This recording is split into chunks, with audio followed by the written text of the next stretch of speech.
Direção SA de hoje, muito especial, com Francisco Guerra, um dos fundadores do Grupo Orgel, que está completando 60 anos de mercado. Difícil, né, gente? Bom, Direção SA é um podcast com uma pegada diferente. De dentro do meu carro, eu entrevisto empresários que eu admiro e que vão contar muito mais do que só sobre as empresas. Quero conhecer um pouco mais do seu Francisco aqui também. Beleza? Seu Francisco, brigadíssimo por ter aceitado o convite. Obrigado a você, Luiz. Muito feliz. Muito obrigado. Quando eu fui pensar nos convidados, você estava lá no topo da lista, porque eu admiro muito a sua história de vida, você como empresário e você como pessoa. Você é uma pessoa educada, agradável, e eu queria muito ter essa vontade, tinha essa vontade de te entrevistar, e estou muito feliz aqui de entrevistá-lo. Luiz, eu vou falar uma coisa para você.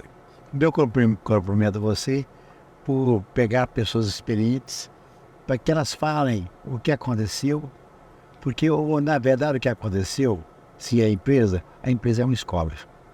A empresa é uma escola de tudo isso que você mexer, o aprendizado que a empresa dá, porque se a pessoa sabe, sabe. Se não sabe, ela aprende.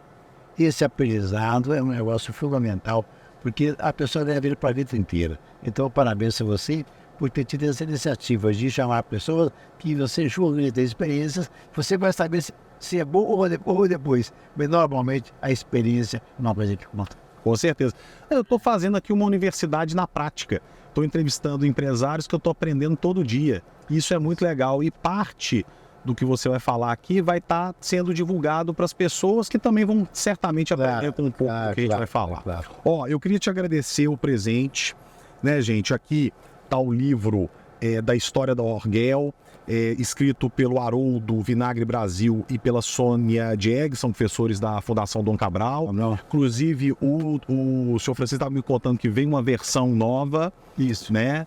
Vocês estão volume 2. O volume 2 desse livro que conta a história. Eu li tudo, adorei, livro fácil leitura, rápido, e vou embasar algumas perguntas do que eu li aqui, gostei demais de algumas coisas. Eu queria dizer que esse livro foi naturalmente escrito por esses próceres, ou pessoas que vieram da Fundação Dom Cabral, porque foi até o surgimento da Fundação Dom Cabral. Nós temos na Fundação Dom Cabral um painel, e esse painel conta a história, nossa, a VEG, a do Gugés, e mais uma empresa lá, tem um painel que tudo bonito, o painel vai ad eterno lá.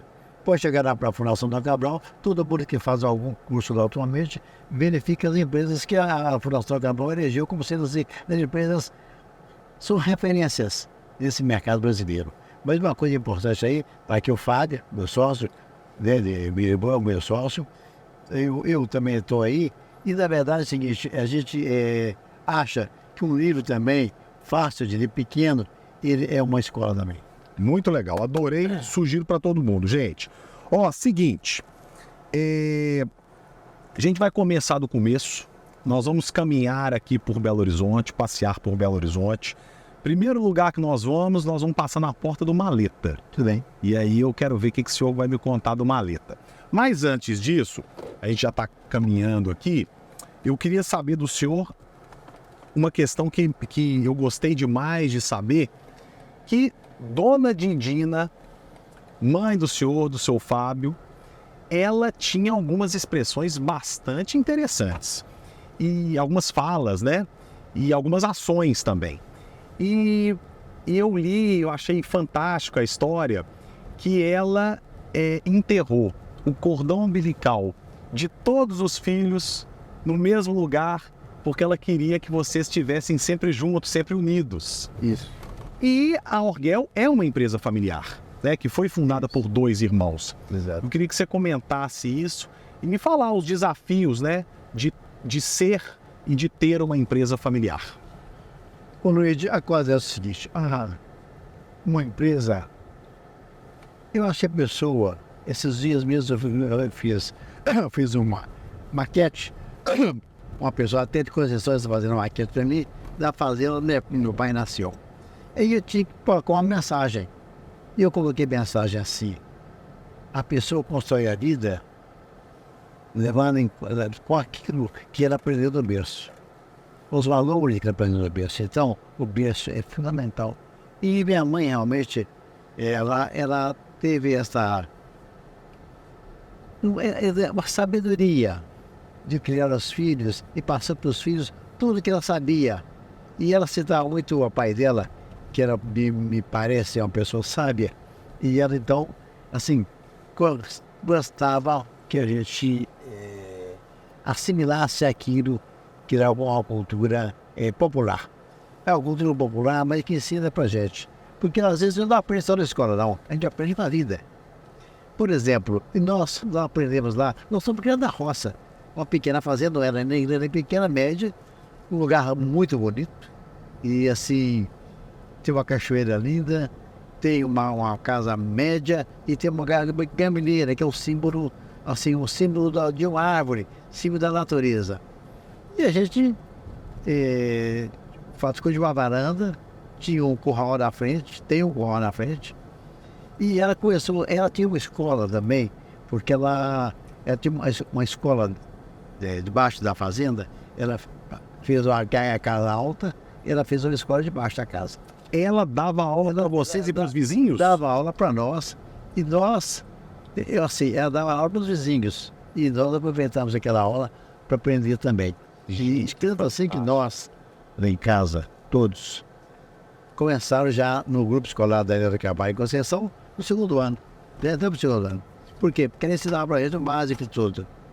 E, na verdade, o que a gente aprendia com ela, não só a ler e a escrever, mas também nós aprendemos a vivenciar. Porque a cultura é uma coisa que você vai absorvendo aos poucos, e se vocês têm vontade de ter conhecimento. E esse prazer de ter conhecimento, nós aprendemos com ela. Uma coisa interessante que ela fazia, além disso, era ensinar para a gente alguns provérbios, alguns ditados populares. Esses ditados populares são muito importantes, porque todo programa, toda questão tem um ditado popular que se aplica. E às vezes você tem uma questão a ser resolvida, você viu o ditado popular que se aplica e você então percebe que o ditado popular te ajuda muito. Mesmo nós, tanto o Fábio quanto eu, aqui da Auriguel, nas questões da vida vivenciadas e vividas por nós, são muitos desafios. E esses desafios empresariais, muitas vezes a gente recorria ao ditado popular que se aplicava àquela situação, e o ditado popular nos dava o caminho, mostrando que é certo e que é errado. Que bacana! E você tem um preferido, ou tem alguns preferidos que você foi ensinado por sua mãe? Não, eu não posso citar nenhum preferido, porque todos são aplicáveis de acordo com o momento. Claro. Mas o mais curioso é que todos os ditados populares são iguais no mundo inteiro. Você vai nas Arábias, você vai onde for no Brasil, línguas latinas, as línguas outras que tem no mundo, os ditados populares são os mesmos. Mostrando que a linguagem popular, ela não está escrita em lugar nenhum, mas ela passa de pessoa por pessoa falando. O fato de falar vai gravando, e todas as pessoas têm questões, desafios a serem vencidos. E esse ditado popular, ele é uma forma de você, assim, transmitir o conhecimento de uma geração para outra. Que bacana, essa história é realmente fantástica. E aí, infância em Conceição do Mato Dentro, inclusive, como é impressionante, né? Os cidadãos de Conceição têm uma relação com a cidade muito forte, né? E uma vez eu participei de um evento da Mandatum do Felipe, dos 20 anos da Mandatum, e o Márcio Utz falou, uma das coisas mais importantes que tem na minha vida é ser de Conceição, porque essa base, ela foi muito importante para mim. E aí? E essa conexão com Conceição? Eu acho que Conceição foi vamos dizer, berço esplêndido. Porque, na verdade, nós saímos de uma criação primorosa e livre, porque a liberdade é uma coisa que quando você não tem ela quando é pequeno, você tem que conquistar. Nós vivíamos lá com a chuva, nós vivíamos com o trovão, nós vivíamos com o feitiço, com tudo aquilo, com a água, com o reio cheio, o reio vazio, o sol. Aquilo nós aprendemos a ter coragem. E a coragem nós aprendemos lá, especialmente na Rosa. Porque, como diz o Guimarães Rosa, a pessoa, no Brasil especialmente, para você começar um negócio, para você viver no negócio, você tem que ter coragem. E um pouquinho de responsabilidade. Se não tiver, não, Se você não tiver a coragem de acreditar nas coisas, as coisas não acontecem. Passada aquela fase de crianças criadas na roça, onde participamos de tudo, né?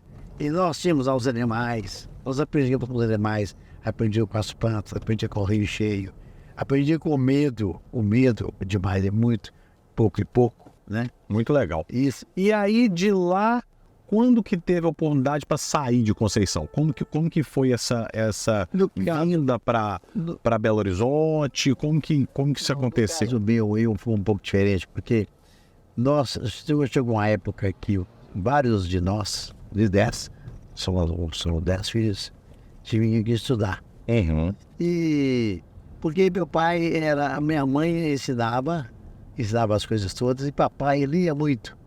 Papai chegava, mandava comprar um tocinho. Tocinho vinha embrulhado no jornal, não existia papel. Uhum. Aí o jornal, papai abriu o jornal, um velho ou novo. Jornal é velho, para quem lê a primeira vez é novo. Né? Então, abriu o jornal, lia aquilo e a gente aprendeu a ler, ler. Isso aí, assim, papai nos ensinou isso. Isso é. E ele escrevia. E escrevia muitas cartas também. Essas cartas, depois eu vou falar sobre ela, porque eu vou falar de uma vez. Nós estamos fazendo, para você ter ideia, dessa época. Eu fui morar em Guanhães, com 12 anos de idade. Então, visitar o tio, que mora em Guanhães, é coletor federal lá. E ele vinha naquela dificuldade do papai em pagar o colégio. Pagam os colégios, todos os colégios de Conceição eram pagos. Só o curso rural que não era. Com isso aí, a gente teve uma oportunidade, e eu tive oportunidade de ir para o Guanhães. E aí o papai aceitou o oferecimento do tio Rui e tia Lourdes. Lourdes era irmão do papai e o Rui era o cunhado de papai. Aí, cunhado, que é isso, cunhado? É cunhado.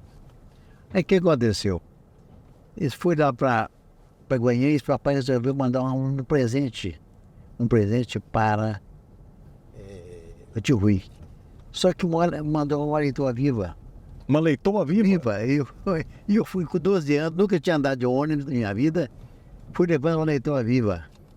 Gente. Quando foi, cheguei lá, falei disso, tio Rui bateu na porta, tio Rui me explicou, me atendeu e tal, falou comigo onde era meu quarto, eu ficava no quarto junto com meu primo, que é Rui, cheguei, arrumei minha roupa toda ali, tirei da mala e deitei. No dia seguinte eu fui lá com o tio Rui buscar a leitoa. Cheguei lá, a leitoa, eu tinha amarrado ela no pé da sinuca, com a leitora, parece, fez uma confusão lá. Terminou que esse episódio ficou marcado, porque eu nunca tinha dado ônibus, fui levando uma leitoa para um presente vivo, uma coisa que era um pouco normal para a época, né? E aí eu fiquei 4 anos em Guanhães, depois de Guanhães eu fui para Belo Horizonte, então aí começou outra história. E aí, nós acabamos de chegar aqui, gente, em frente ao edifício Maleta.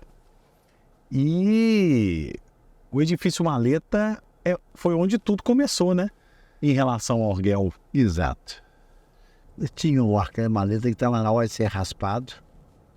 E nós mexíamos com a raspação, mexíamos também com limpar portas e banheiros, fazia limpeza também. E essa limpeza foi uma especialidade nossa, assim, um jeito certo de limpar. E eu havia aprendido isso, eu tinha Chiquito, irmão da minha mãe, que tinha uma empresa aqui, uma conservadora. E essa conservadora é uma conservadora pequena, mas que me deu muita experiência. Eu saía do banco, eu ia trabalhar com ele, com o Chiquito, buscando serviços. Eu chegava, batia na porta. O senhor que telefonou para ter uma busca para raspar a taca? Não, fui eu. Não, hoje você está aqui, deixa eu ver o taco aqui. Então, assim, buscando aquela oportunidade, a gente pegou muitos serviços assim. Só raspação de taco. Ah, não. Eu quero ouvir essa história melhor. O senhor jogava verde para colher maduro? É isso? Como é que era que o senhor chegava na... Porque, na verdade, é o seguinte, as pessoas, muitas vezes, o cliente não sabe o que ele quer. E ele não tem a coragem de ter uma iniciativa. A iniciativa e saber o que quer não é normal toda pessoa. Então a pessoa chegava, eu batia na porta, a pessoa vinha, o professor que me telefonou, nem telefone a pessoa tinha, não usava hoje, né? A pessoa, não, eu gasto raspador de taco, você consegue, você quer raspar taco? Você viu? Não, mas já que você está aqui, olha para mim. Então, eu olhava e raspava. Passado um tempo, como agora eu começo, aqui numa maleta, fica parecendo o seguinte, que eles precisavam de dinheiro para raspar o taco, gente para limpeza, mas eles queriam fazer a permuta. E nós fizemos. Tinha um apartamento 2903 lá no alto, aqui é um prédio residencial e ao mesmo tempo um prédio comercial. Então, nós temos uma permuta com eles. No total, dos preços dados, 50% ficavam com conta da permuta, 50% nos pagava todo mês, toda semana, porque não tinha dinheiro para pagar, e o outro 50% quando terminava o serviço. E aí foi falado. Nós nem sabíamos se isso era possível ou não, mas a gente arriscou. E outra coisa que nós não tínhamos máquina. Aí o Fábio tinha um pouquinho de dinheiro, arrumou um dinheiro, não sei se era da esposa dele, lá em Brasília. Segundo o Fábio, essa primeira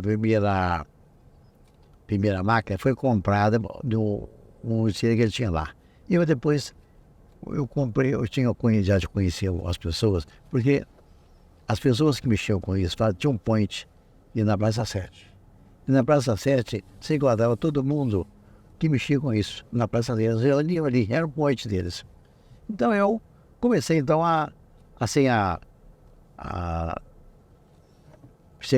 visitava lá a Praça 7 para buscar algum conhecimento.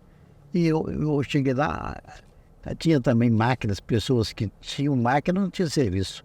Então eu comecei a alugar as máquinas para complementar, porque alugar o serviço, a máquina também terceirizar o serviço, porque o serviço é o seguinte, é 300 e tantos mil metros quadrados.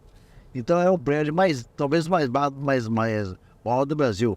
E nós tínhamos, assim, uma oportunidade única de pegar um prédio grande, mas tinha que ter equipamento. Claro. E duas coisas difíceis, era o equipamento das máquinas e a máquina que nós tínhamos botando para trabalhar, para soltar o serviço, e tinha também a mão de obra.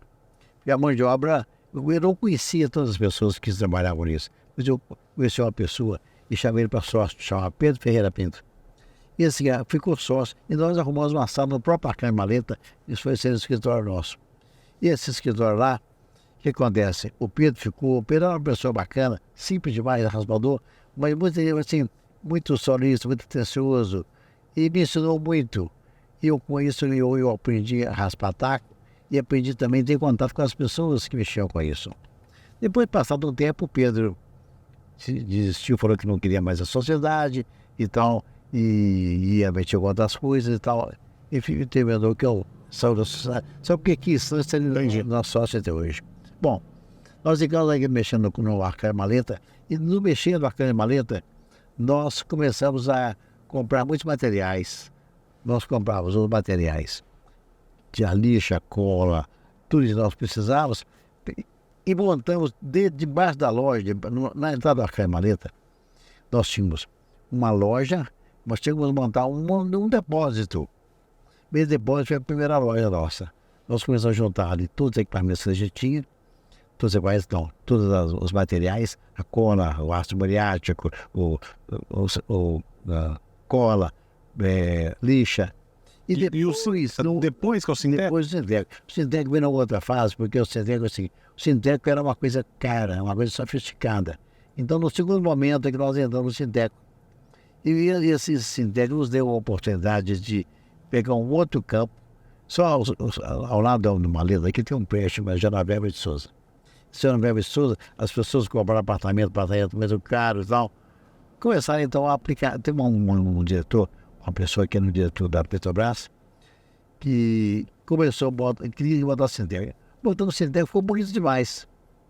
E nós tentamos, Zé Divino, que trabalhou conosco, de aplicar o sintético, ele sabia aplicar, ele sabia, e muitas esse o saber, ele dá mais sintético era uma coisa especial. Porque muita gente queria o Sinteco, queria aplicar, mas não sabia nem como aplicava. Aí tinha uma técnica de aplicar. E esse Zé Divino, nós nos damos muito bem, e ele então começou a nos ensinar. E tudo o prédio, apartamento que ele pegava, ele começava então a aplicar o Sinteco. Isso deu uma dianteira, porque nós ficamos conhecidos como bons em Sinteco. Mas ainda tanto fazendo a locação de equipamento quando precisava, tanto vendendo a cola lixa, etc., mas também fazendo aplicação. Ou seja, você tinha a prestação de serviço. Exatamente. E depois eu entendi que você saiu dessa prestação de serviço, né? Não, exatamente, mas isso numa outra fala. Ah. Aí, quando eu comecei a ter a demanda dos próprios Sinteco, a gente queria comprar os Sinteco. Mas vai, eu tenho a lixa, eu tenho a cola, eu tenho os materiais, tudo que eu comprava em grande quantidade. E fiz uma amizade muito grande com os fornecedores, que são importantíssimos nessa cadeia. O que acontece? Essa amizade que eu fiz me levou também a querer vender o Sinteco. Tinha um tal de Gino, que era era tipo de distribuidor, mas um cara difícil demais de mexer. Então eu mandava comprar lá, sem falar que era para mim, porque eu não queria também aparecer como sendo dependente dele. Esse Zé Divino que ia lá. Muitas vezes eu vendia, falava que ia entregar depois, se eu podia passar mais tarde, o Zé Divino saía correndo. O Zé Divino ia lá, pegava o Sinteco e trazia e botava lá para vender. Bom, passado um tempo eu comecei a perceber. Gostei dessa também. Então, olha outro senso de oportunidade que é um aprendizado para as pessoas, né? Que é o seguinte, o senhor estava contando que aí começou a vender alguns materiais, lixa, cola, e de repente surgiu essa questão do Sinteco. Isso. Que vocês tinham uma prestação de serviços diferenciada em termos do Sinteco. Isso começou as pessoas a procurarem vocês. Isso. E vocês começaram depois a também vender o Sinteco. E aí vocês foram inaugurar uma loja na Galeria do Ouvidor. Nós estamos chegando aqui na Galeria do Ouvidor. E aí o que o senhor fez na inauguração dessa loja da Galeria do Ouvidor? Olhei assim as prateleiras altas, vazia. Eu falei assim, não, tem que encher esse negócio. O Sinteco é muito caro. Vai me botar em encher ele é muito caro. E o que eu fiz? Arrumei lata vazia. Ninguém ia lá em cima olhar, né? Olha, eu arrumei, limpei bem limpinho, botei as latas vazias todas em cima assim. E o que eu fiz? Além da lata, então uma loja bonita mesmo, os tambores lá virados, e eu também resolvi dar um shopping. Chamei comprei o shopping, botei lá, marquei o horário, aí chamei todas as pessoas que eu considerava importante. Um dia, conversando com uma pessoa, eu não me lembro mais se foi de Chiquito ou uma pessoa que me apresentou, Buridão, eu lembrei o nome dele, chamava Buridão, acho que é Buridão. Esse apresentou um gerente do banco mercantil. O banco mercantil, ele... fui lá e ele falou assim, você pode me descontar do duplicata. Só que é isso, pessoal. Como é que é descontar do duplicata? Você entrega do duplicata no dia que você tem a receber e você pega o dinheiro e depois a duplicata vence. Se o cliente pagar a duplicata, ok. Se não pagar, você vai lá e paga. Mas se adianta o dinheiro, você tem a receber, que aumenta o capital de giro e tal. Eu comecei então nos apertos, apertos demais. Quem nos ajudava nos apertos, nós passamos para o Barca-Maleta, e até mesmo aqui na Agricultor, é o Zé Guerra, meu irmão.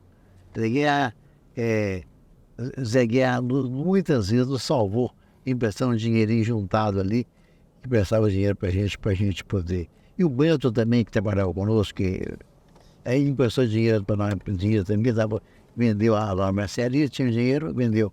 Aí, ó. Em frente à Galeria do Ouvidor. Onde que era a loja?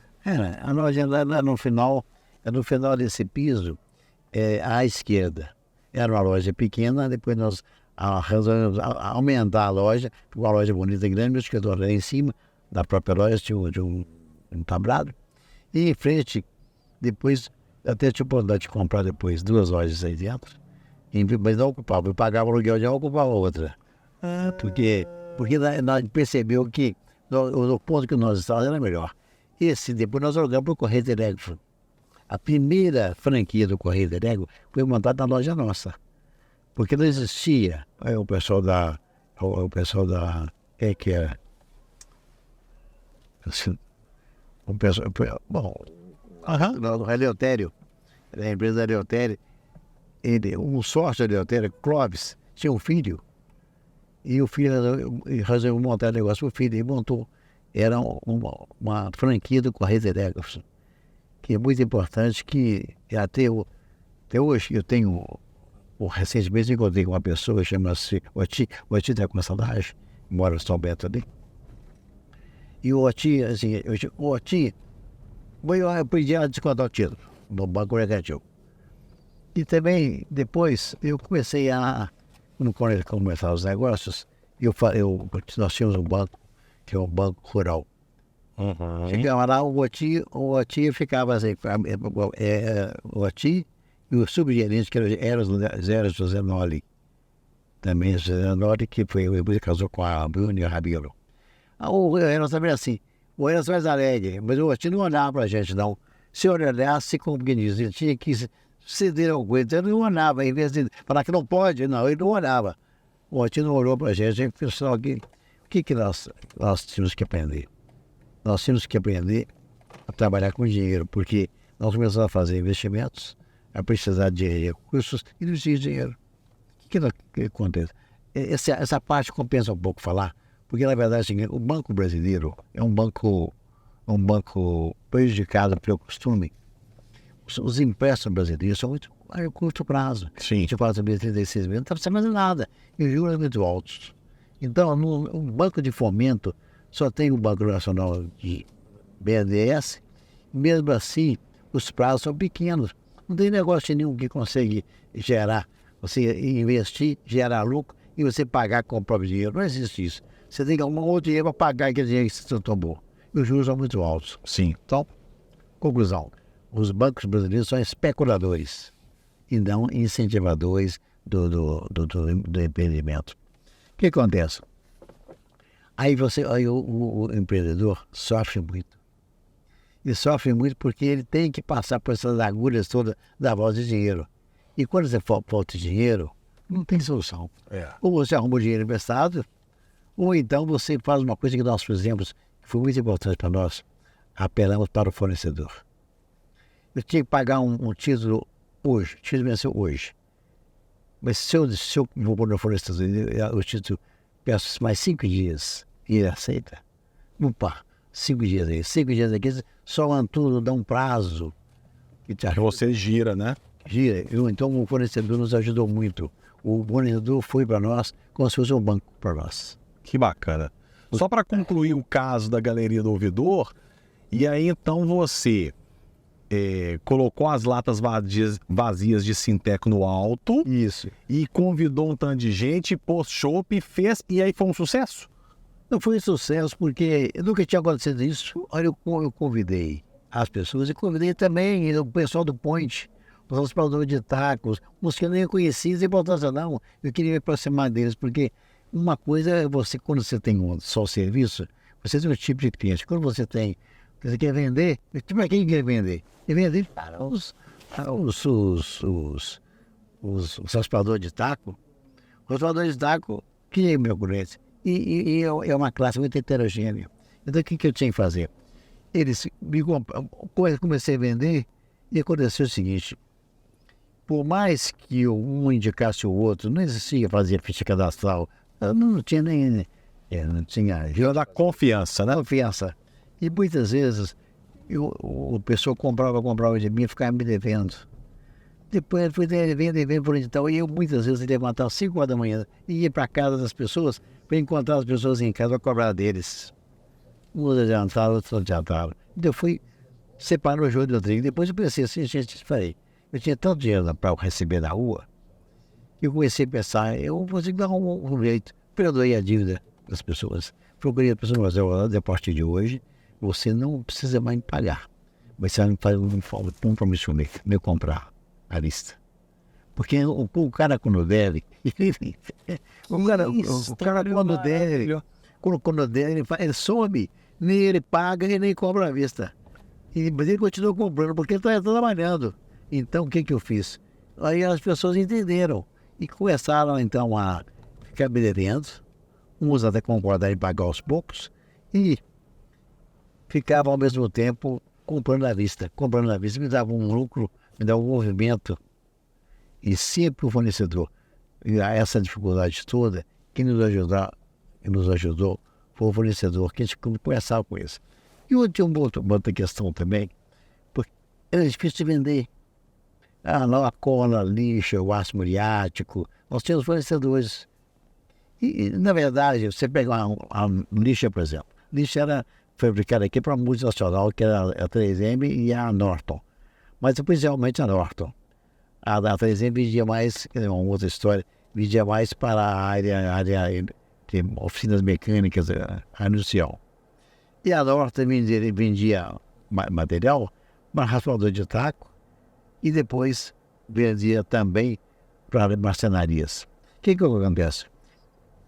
As pessoas vendiam o material ali e esse material, eles eram assim, vocês tinham um jeito de pagar para eles, mas você também tinha uma necessidade de fazer pagamento e muitas vezes você não tinha como pagar. Aí você conversava com as pessoas, então isso nos aproximou muito das pessoas, dos vendedores.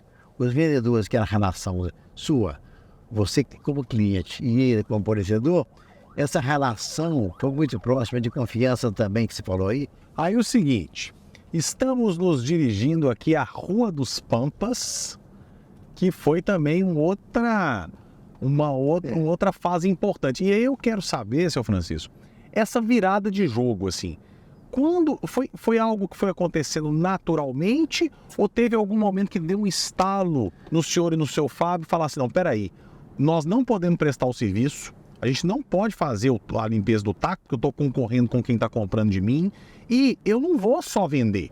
Eu, dependendo do equipamento, eu vou comprar o equipamento e vou alugar, porque o cara não precisa, às vezes, comprar o equipamento. Como que foi essa virada? Não, aí é o seguinte, na parte do Sinteco ainda, nós vendíamos o material, nós prestávamos serviço e depois, veja aí com a conclusão de que eu estava concorrendo com quem era meu cliente, depois de montar a loja.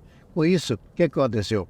Resolvi parar de raspar, vendi as máquinas de forma facilitada para alguns chegados lá da gente e começamos só a vender, Eu pensei que nós só vendendo era melhor do que aplicar o sintético ou aplicar o vazio raspação de taco. Isso, foi a primeira loja da Agrividor, que eu morava 26 anos na Agrividor. E lá é o seguinte, nós tínhamos um carrinho de mão, que ou seja, eu tinha uma Kombi, e essa Kombi eu entregava pai de aço, eu entregava a Sinteco, eu entregava a cola, eu entregava a lixa, eu era entregador. Então de manhã eu fazia faculdade nas ciências econômicas e depois do almoço eu ia para a loja. E quem abria a loja era o Beto, meu cunhado. Então o que acontece?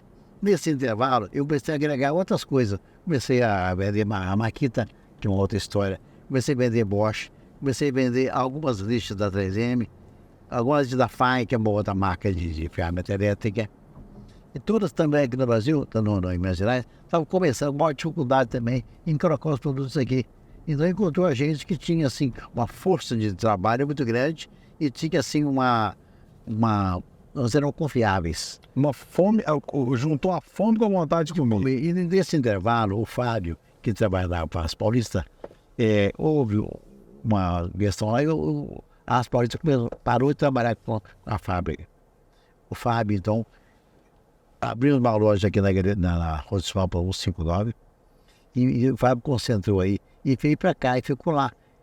Fui na betoneira, nós tínhamos um parente nosso, um conhecido nosso diretor, o Romildo Correia Pereira, de São Paulo, depois foi para o Rio.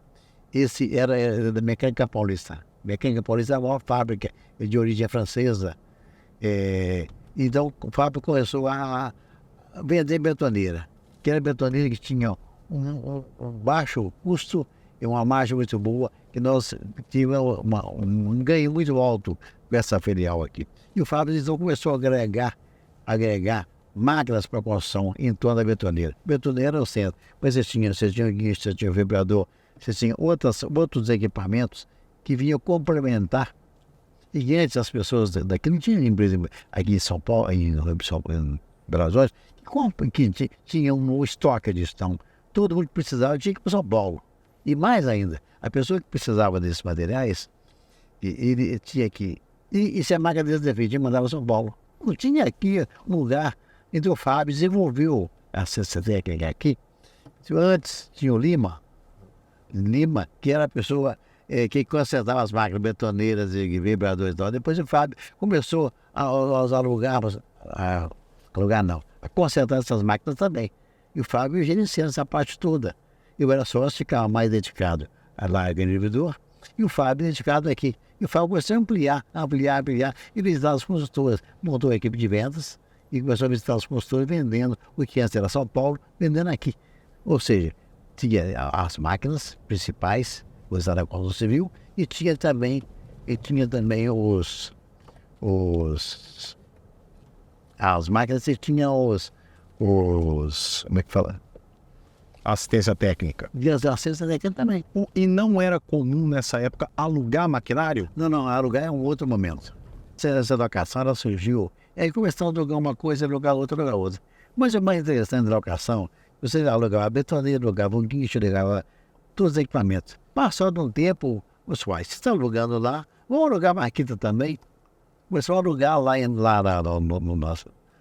na Galeridor, começamos a alugar também para os transportadores de taco, que tinham dificuldades financeiras, alugava a máquina para eles. Então, tanto assim que as margens eram muito boas. Quando nós começamos a alugar por um preço X. Esse preço era espetacular. Em 4, 5 vezes você comprava uma máquina nova. Então, nós tínhamos, por quê? Nós estávamos sozinhos no mercado. O que nós dissessemos era bom, porque nós éramos pioneiros naquilo que estava fazendo. Isso é fantástico. Passado um tempo, nós começamos a ser visitados aqui.